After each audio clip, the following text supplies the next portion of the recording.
Greetings, everyone. This is Payman, your host of the Leaders Wild podcast. Today, I have another one of my most favorite and cherished friendships I've built on my podcast for the past 2 years. My really good friend, Catherine Cooper. This is, believe it or not, our sixth episode over the past few months. And she's got an incredible story. She was also part of my first volume of my multi-authored book, which was the collection of some of the best stories of my podcast for the past 2 years. And now here she is again. She's actually this is the first episode that I'm recording now. Hey, Jaden, that I'm He's recording. got a lot to say. Oh, absolutely. We should do another one just with him. This first one I'm recording now. I'm here from Kuala Lumpur, Asia. First one I'm recording since I left Canada on November 1st. So I'm sorry because my microphone is not working. I haven't used it in 3 months and now it's not charging. So apologies for the not the best sound quality, but I'll do my best. But anyways, Catherine here is today back. I don't know, what do you say? Back to back to back to back to back 6 times. And we're going to talk about something that is a powerful topic, which is how and ways that we limit ourselves. Without any further ado, Catherine, welcome back to back to back to back to back to back on the show. Well, Payman, it's a pleasure. It's an honor. I'm grateful to be here. I'm grateful to know you, Thank you. and I think that we are going to become forever friends. Absolutely. Um, it's just been an amazing kind of happening, Mhm. and I'm grateful to be here. Thank you for inviting me. Pleasure's all mine. You know, my doors are always open for you because not only you're a dear friend, but also you have endless wealth of wisdom to share. So let's get started. So tell us, All right. tell us how in ways that you or people have been, holding themselves back and limiting themselves in their beliefs and what they do. Well, I noticed for myself years ago that I was feeling very stagnant. Mhm. Nothing was happening.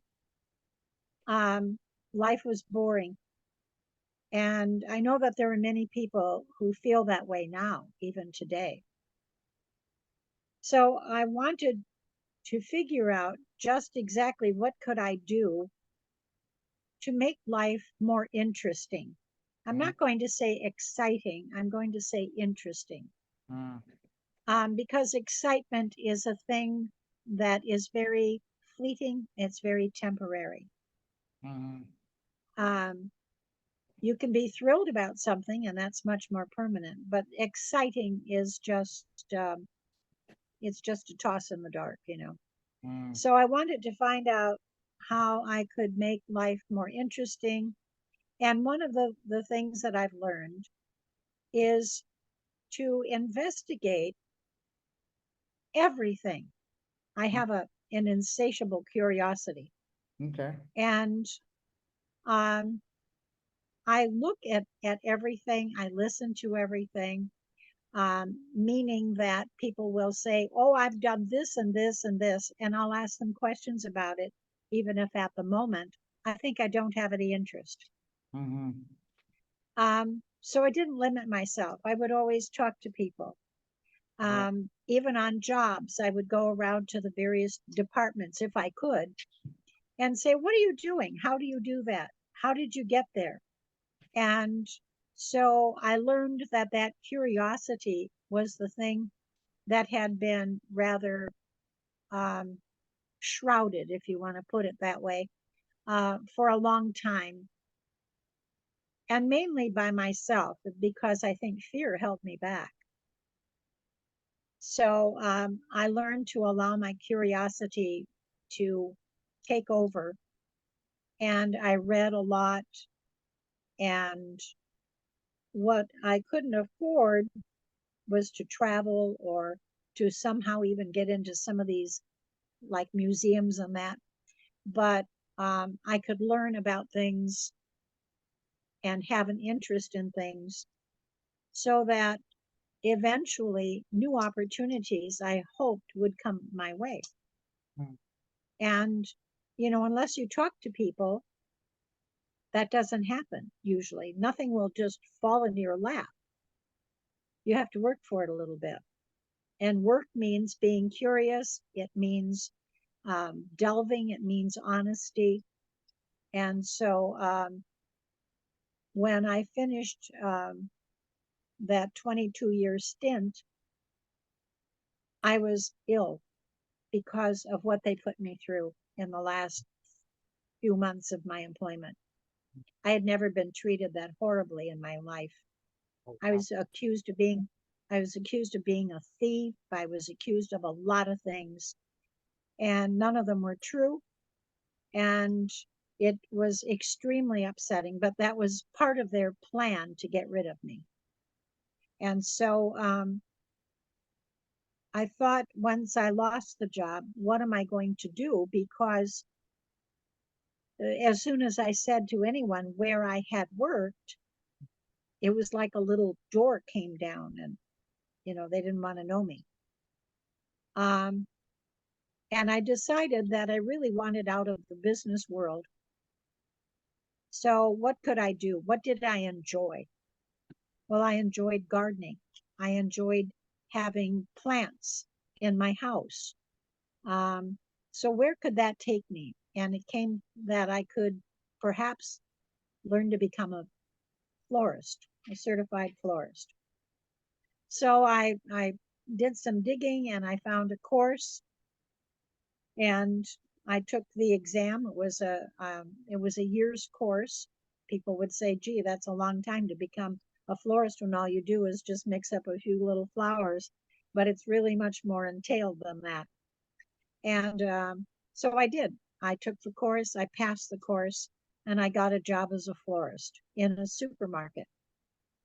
And then I took that to another place. And then I decided, I've been away from the business world for a couple of years. What can I do? I went back to the business world, learned a few things there, and um, still really wasn't happy.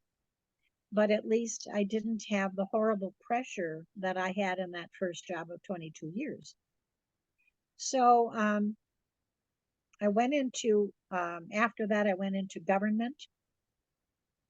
That was another nightmare job. Mm. And during that, there was an opportunity to become a master gardener. Wow. Um, so I thought, well, I'll take that training next. That'll kind of pull in all of the things that I already do and know. So I took that course, and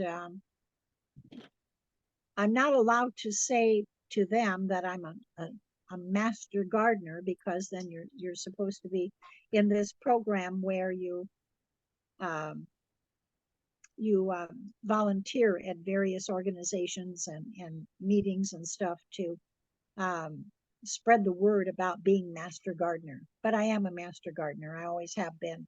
And I realized that when I took the course, these people aren't really training me and telling me much that I didn't already know. Mhm. But I did become a master gardener.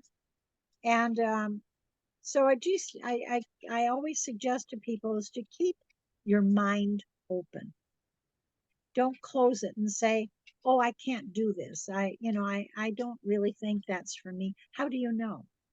You don't really know until you try. Mhm. I mean, it's like a little child sitting at the dinner table, looking at Brussels sprouts, and doesn't want to eat them because they are different and they're weird looking. And the mother says, "Just try it. Just try one. That's all. You don't have to eat all of them. Just try one." Well, I say that to people. Life is a smorgasbord. Oh, yes. Try it. Try it. It's a buffet. And if you don't like it, you don't have to eat it.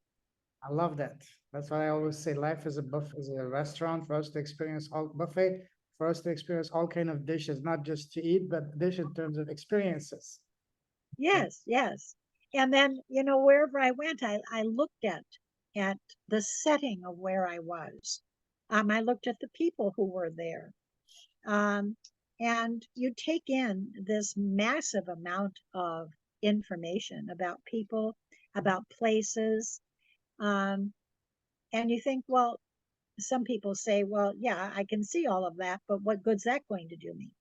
Mhm. And those are the people that I'd like to take a little mallet and go pop right on their head because it's it's just limiting yourself by laziness.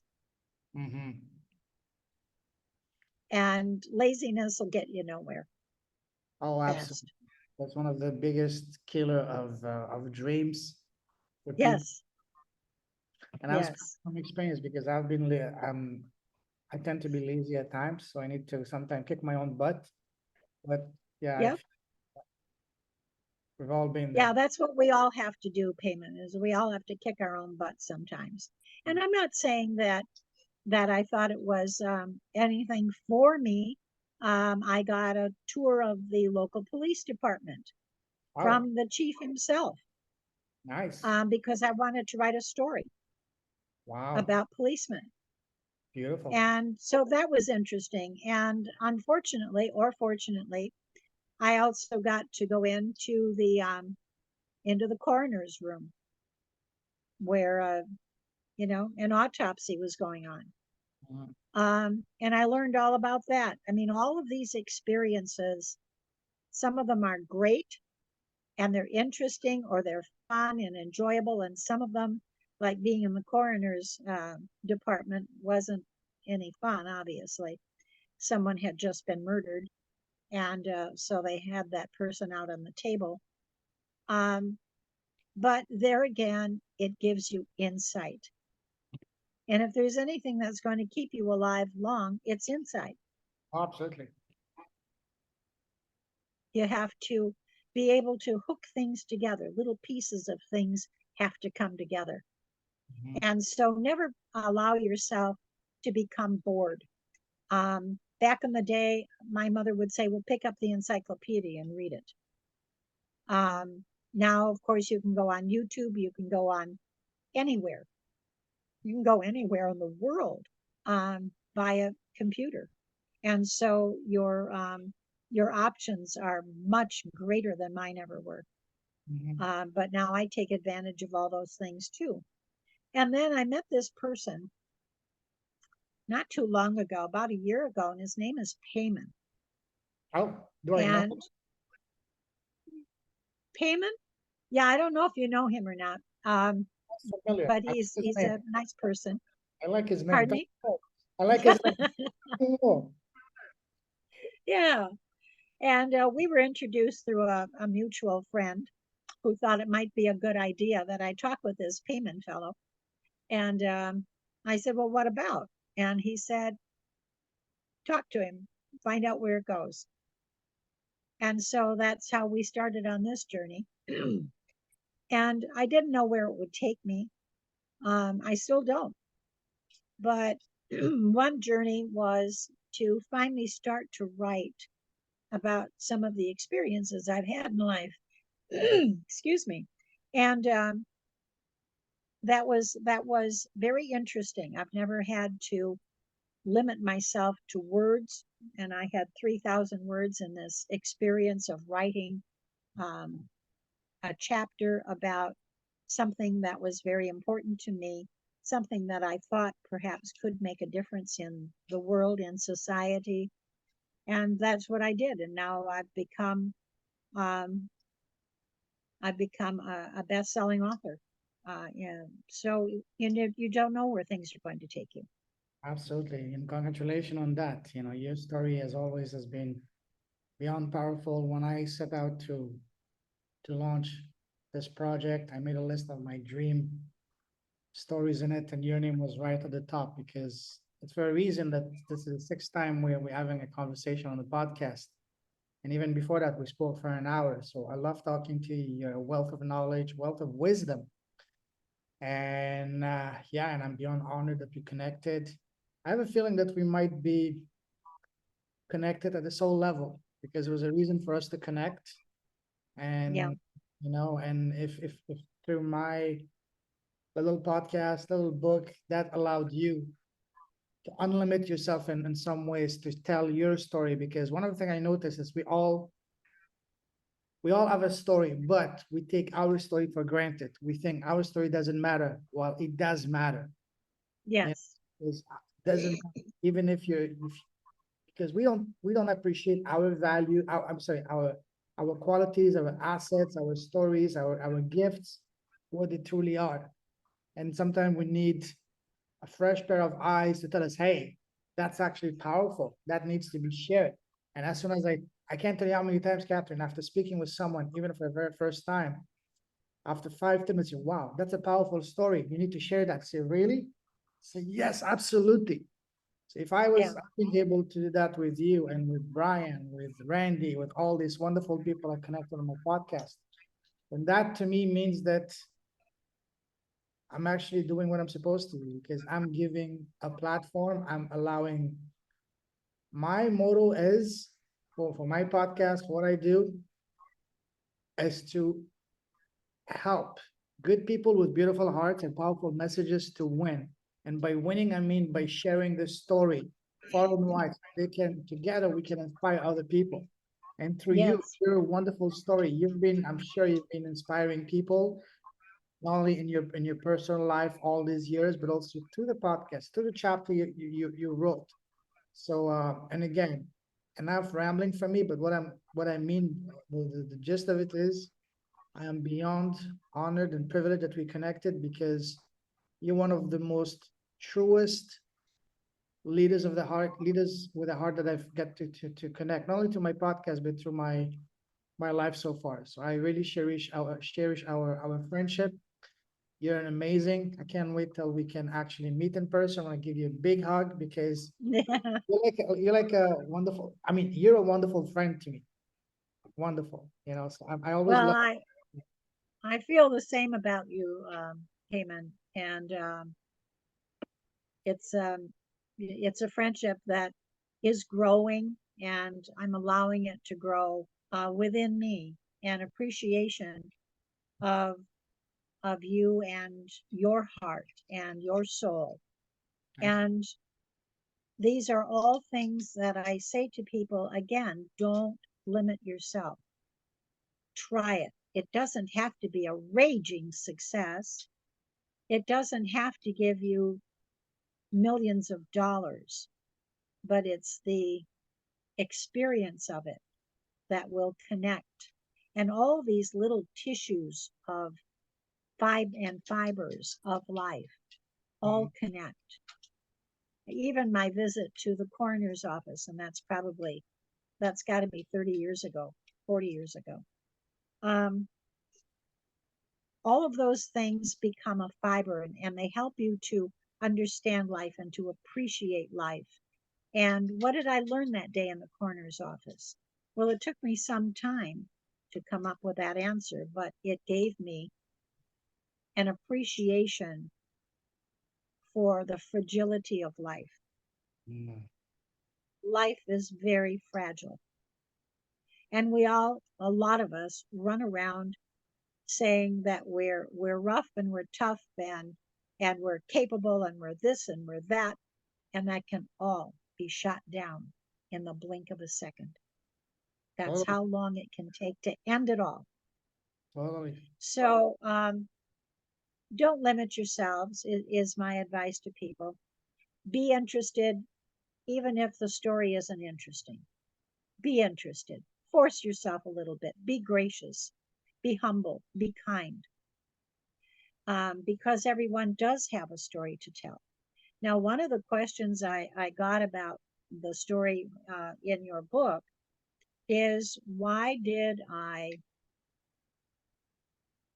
um, why did I pinpoint highlights of various aspects of my life when the story wasn't about my life, it was about another person.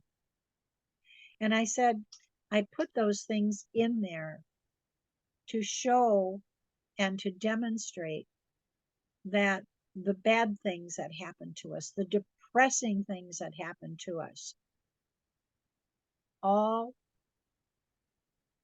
all of those things happened to me, and I didn't allow them to stop me. That's why I put them all in there. Mhm. Yeah, they weren't connected to the lady that the story was about, but they were. They were connected because they gave me the basis of extending myself to her, as I did with that note. Didn't know that woman from Adam, but I wanted to extend the appreciation of the kindness that she showed me. And it was kindness that I missed in my life greatly. I didn't have kindness. And she had it. She had inclusiveness, and I didn't have that in my life either. She had warmth and love and caring and empathy, and that all deserved to be appreciated at that moment. And so I wrote her the note. I wrote her a thank you note, just a simple little note. It was so easy. Thanking her for the joy and the love and the kindness that she had shared with me, and that she was a special light in the world. The world would be better off if we had more people like her. And when she talked with me several days after she got the note, and she said, I broke down crying because I couldn't believe that in this little note there was so much love Mhm. that I had never, ever been given before. And so I was immensely touched. I was profoundly touched Mhm. that something that was so easy for me could have made such a difference in her life. So you see all of those little things connected. And that was at a time in my life when I really didn't believe in myself because I didn't know who I was. I didn't feel as though I had any value to people Mhm. other than what I could do for them. Other than that, they didn't care about me. Yeah. So never limit yourself in life. Always be open to options. Talk to people. I was at a Goodwill store several years ago. I was looking for a particular size plate, and I found it. And I walked up to the checkout, and we were all in quite a line. There was a lady in front of me, and she had a cart full of things. And she turned around and looked at me, and I just smiled at her, just Mhm. smiled. And she smiled as well, and she looked at me and looked at me. She turned around, moved up in line, and she turned around again and she came toward me and she said, You will never know what that beautiful smile that you gave me meant to me. You Beautiful. will never know. Now, here's the odd part. I thanked her. I got um, I got something distracted me. I turned around and she was gone. Wow. Her cart was gone. She was gone. So you never know. Exactly. That's a beautiful story. You mentioned something that sometimes in our lowest point, when we're almost about to lose hope, someone or something happens that gives us back that hope. Just like you, for example, you mentioned that nobody, you were never shown, I mean, you were really shown any true appreciation or love. And then this woman out of the blue comes and shows you appreciation and respect and all that. And that rekindled in you the belief in humanity and in goodness. And we all need that from Mhm. time to time. We all get this. We all have, moments that we're about to throw in the towel. And then Yep. someone, whether it's someone we know, someone complete stranger, does something that completely, for them, it might be something absolutely tiny, minuscule, meaningless. But for us, it can be life altering. And that's a beautiful thing Yes. because just like you mentioned, smiling that lady at the store, sometimes the little gesture that we do can have tremendously profound impact on someone. Yes. They cannot just make their day, but actually give them hope again, give them belief and humanity in themselves and a goodness. Hey, there's good, still good people out there, despite all the not so nice one I've been meeting. There's still some hope, still some good, and that's what we all need to do. We all need to be, respectful, happy. You see someone on outside that are looking down. Hey, how are you? Is everything okay? Yeah. In a meaningful way, not just as a casual way, with a real Yes. smile, with a warm smile. Hi, how's your Right. day? You look down. Is everything okay? And you would be surprised how most people will completely open up to complete strangers and tell you Yeah. things that they would not tell their best friend or their spouse, Yeah. because they know that they can completely say, open up to you without being judged, because you don't know them, they don't know you. They just need Right. to get off their chest. And one thing that I've learned in life is when you are down, depressed, um, not just, you're just not feeling worthwhile or happy, to do what feels impossible, but Mhm. get up and go and do something for someone. Yeah,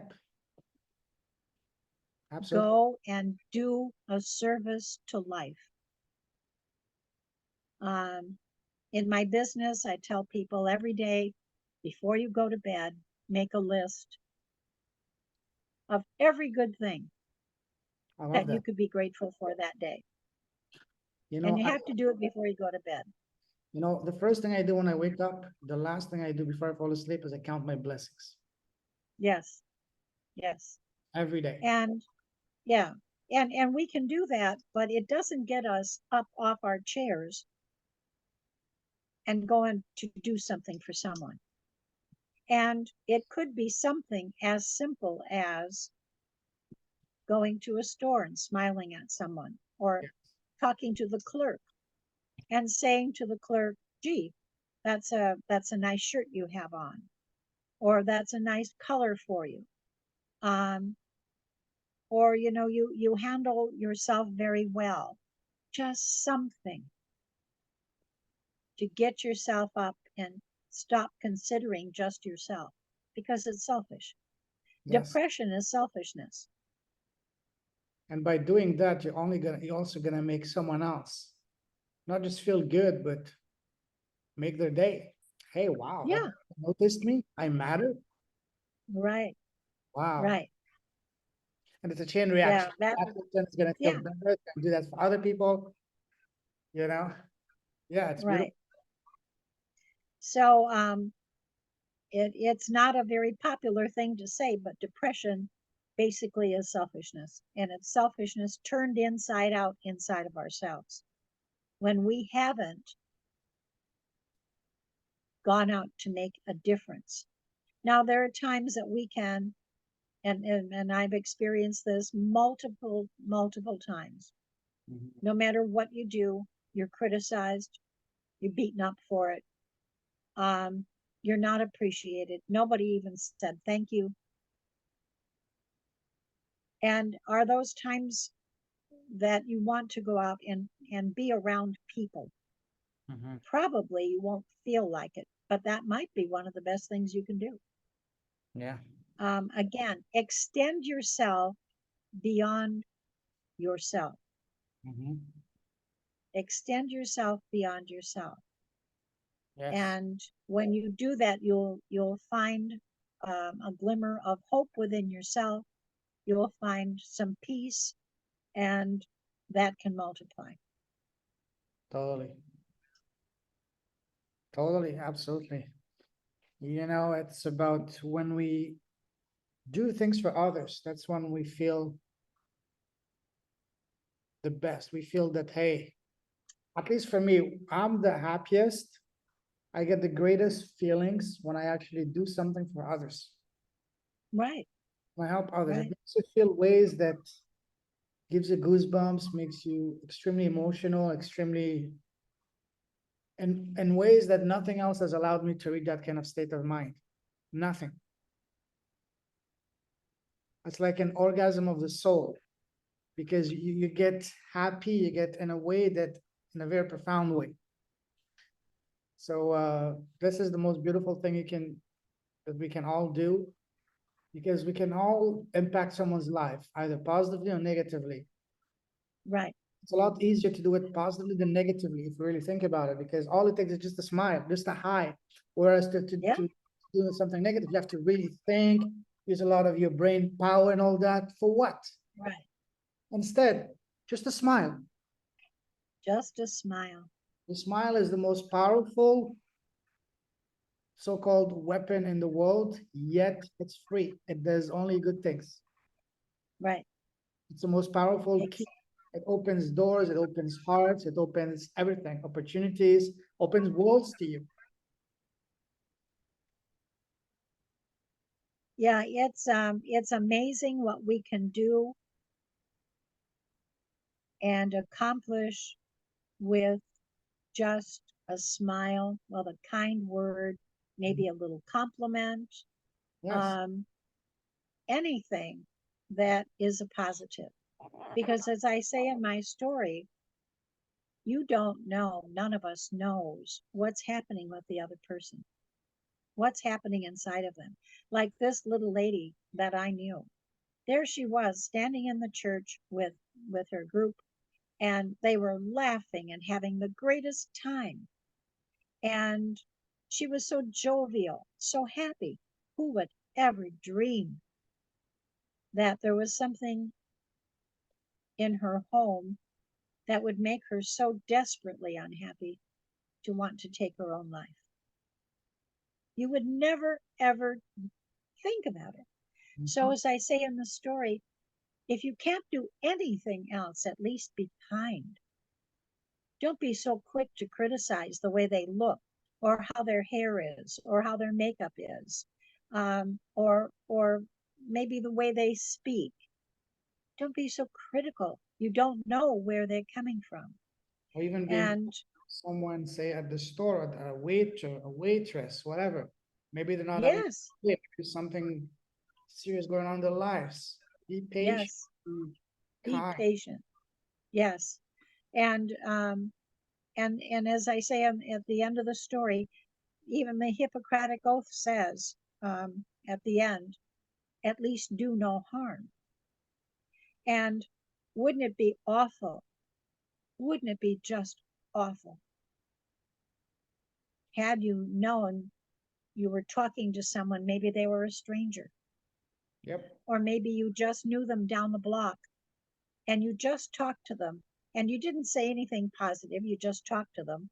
You didn't try to make them feel a little joy in their life.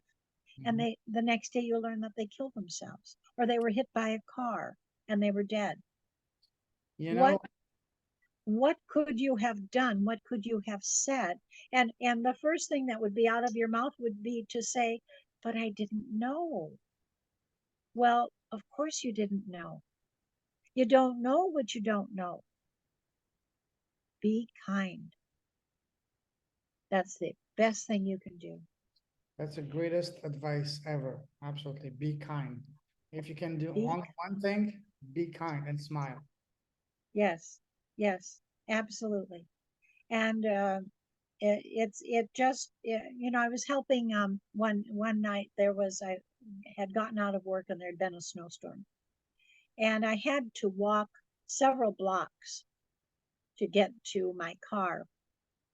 And the streets were very slippery. The sidewalks were covered yet with snow because no one had been out up to that point shoveling.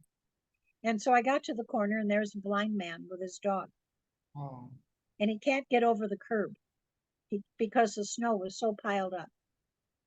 And so I said, I didn't know what to say. And I said, sir, I just want you to know that I'm right behind you.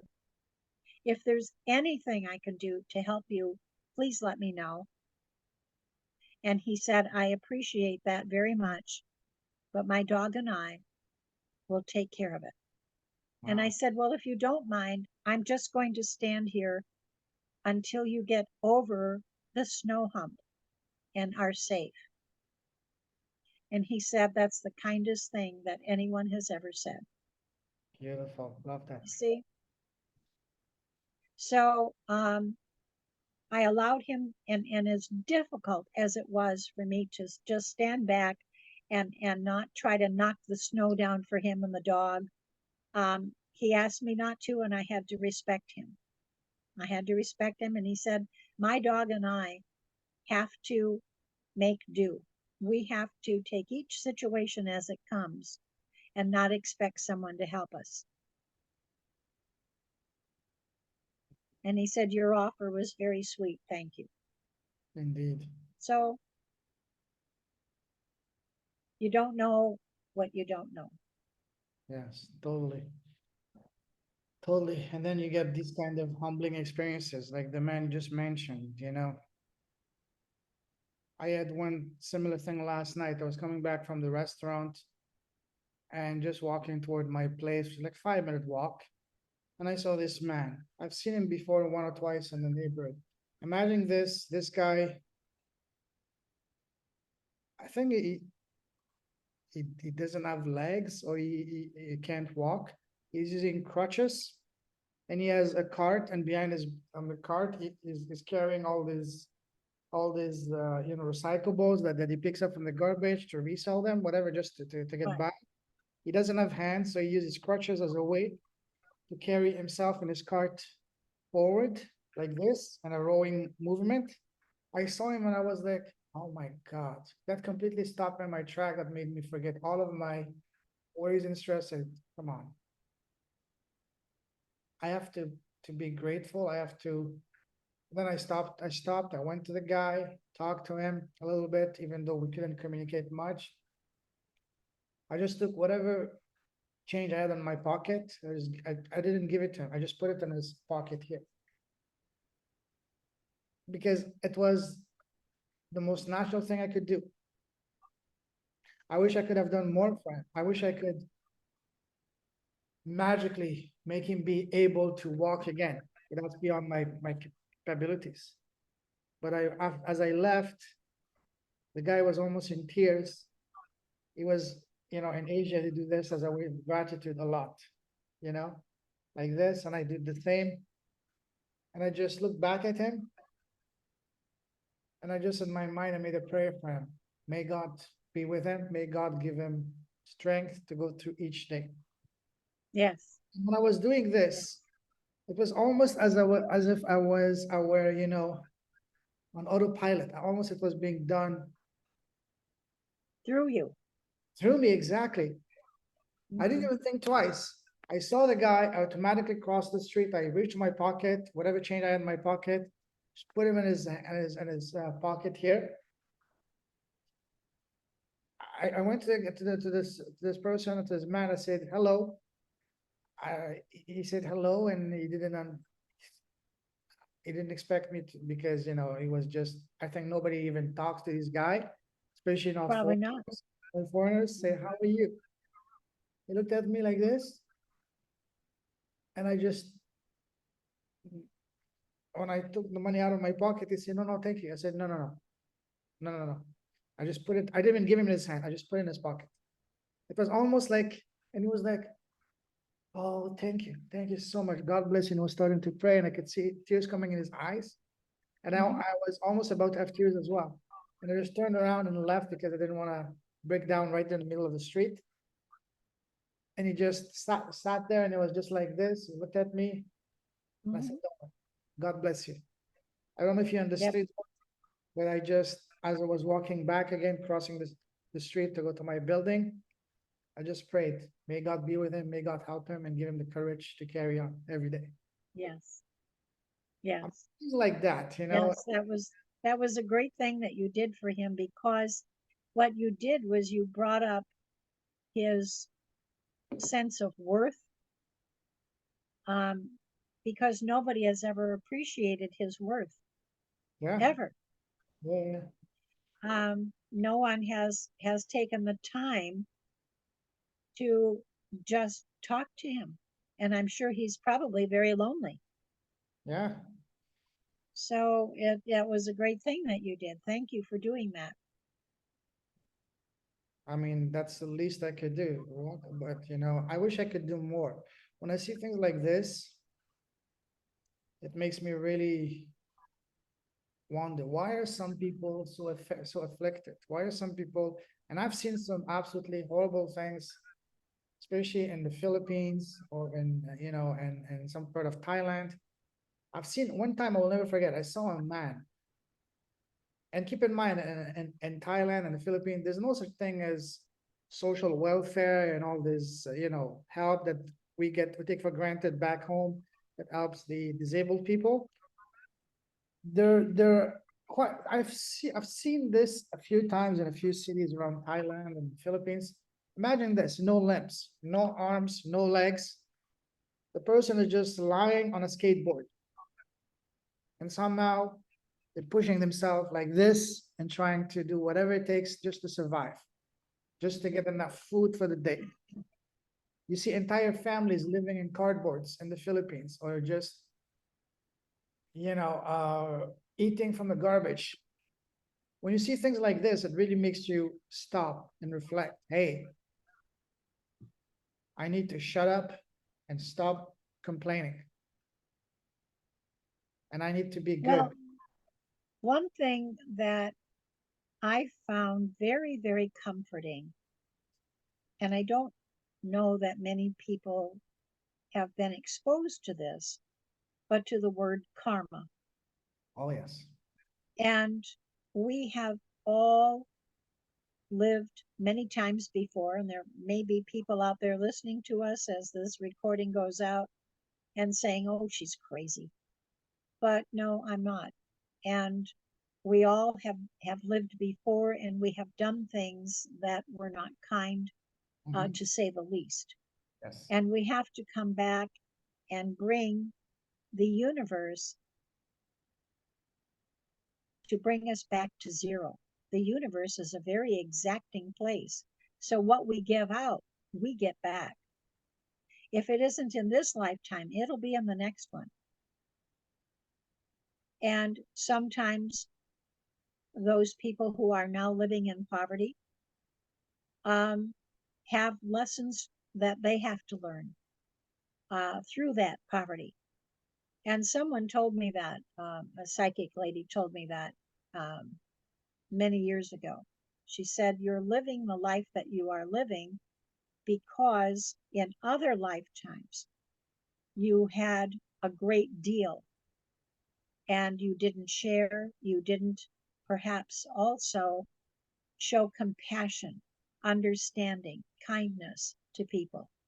That's why you had to come back to this life in poverty, and hitting your chin on every rung of the ladder going up because of the past. And now I remind myself of that when I see people who are in an unfortunate circumstance. They did whatever they did, maybe many times over, to get themselves to to be reborn in this condition. And it's what they're going to do with it or not that's going to make the difference. So you and I would like to have a magic wand and just make everything right for people, but by doing that, Payman, we rob them of that experience. Powerful. As hard as that is for us to look at, to see,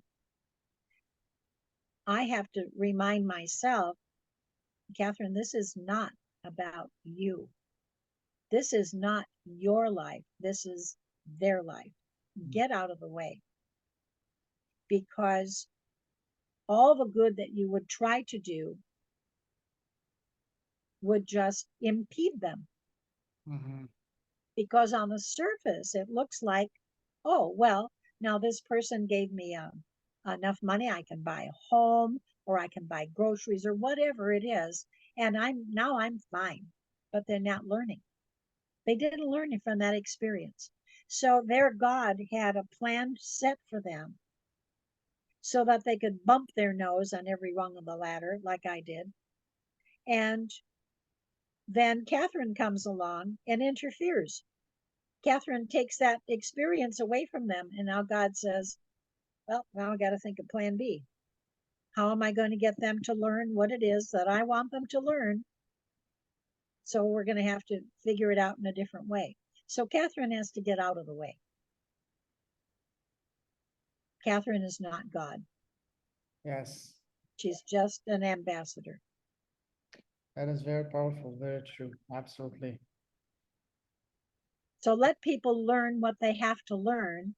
Be kind, Mhm. but the main focus there is, well, how am I supposed to know what to do or what not to do?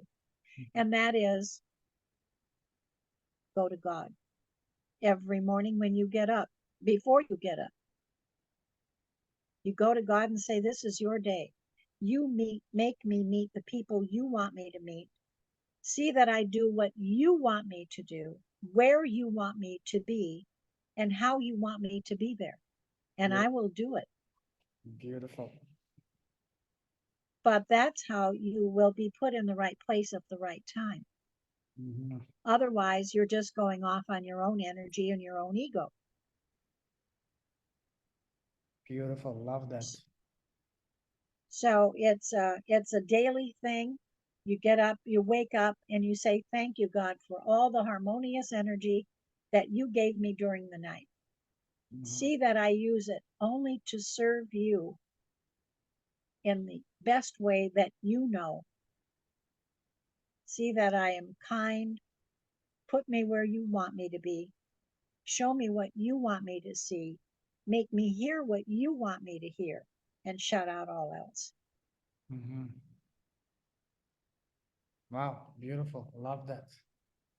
I'm gonna have to rewatch this and actually write down this and say it myself. God, it's your day. Help me meet the people I'm supposed to meet, do the things I'm supposed to do for my highest growth and benefit. Something along those lines. Think that's powerful. Well, Thank it's not even for me. It just you help me to do what you want me to do. Put me where you want me to be. you. Show me what you want me to do. I Help me to meet the people that only you want me to meet. And of Amen. course, because you're talking to God, everything's for your highest good. So kick that little ego out where you have to say to God, for my highest good. Well, of course, it's for your highest good. Mhm. You don't have to tell God that. God already knows. And if you're in connection with God, it's for your highest good. So you just put everything, you put everything into God and leave it there. Mhm. Love that. This is very And get out of your own way. and get out of your own head. Yeah, That's we yeah, can do entire talk just on that, getting out of our own head. yeah, yeah. And you know, when I was a little kid, um, I was 8 years old and I had to take a test in school. Um, just a couple of us had to take the test. And it came out where the teacher told my mom that I came in on the score, I came in second highest in the country. Wow. So that was pretty good, except my mom didn't think so because my mom said then people that are that smart are freaks. And so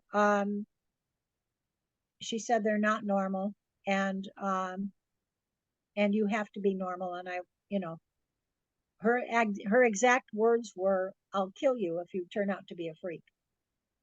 Wow. Um, but when you realize along the line and along the road, when you realize that you have answers quickly because you can just figure it out. I mean, it's just very simple. And you take that for granted. You start to live in that head. You start to live in that intelligence. And that's not a good place to live. Mhm. You have to live in the heart. Absolutely. Wow. This is beautiful. This is powerful. Thank you for sharing these insight, these powerful golden wisdoms with us, Catherine. Once again, we can keep going. I love talking to you, but let's start wrapping this up. And if someone wants to connect with you, what's the best way to do so? Well, I have a Facebook business page, and that's KCAYE, Cooper Life Strategist. Okay. My email address is kcooperlife@gmail. Perfect. I'll put all of those in the show notes as usual. Listen, Catherine, I salute you. You're a true leader with a heart, one of the most enlightened souls that I've come across, one of the most beautiful souls, one of my most cherished friends from the podcast. And keep shining your light, keep blessing the world with your presence, with your word, with your wisdom, with your impact, with your smile, with everything you're doing. And stay safe, stay awesome. God bless you, my wonderful friend. Talk to you next time. Take care. Oh, God bless you, Payman. Thank you. Pleasure's all mine. Take care. Have a wonderful day. Good night.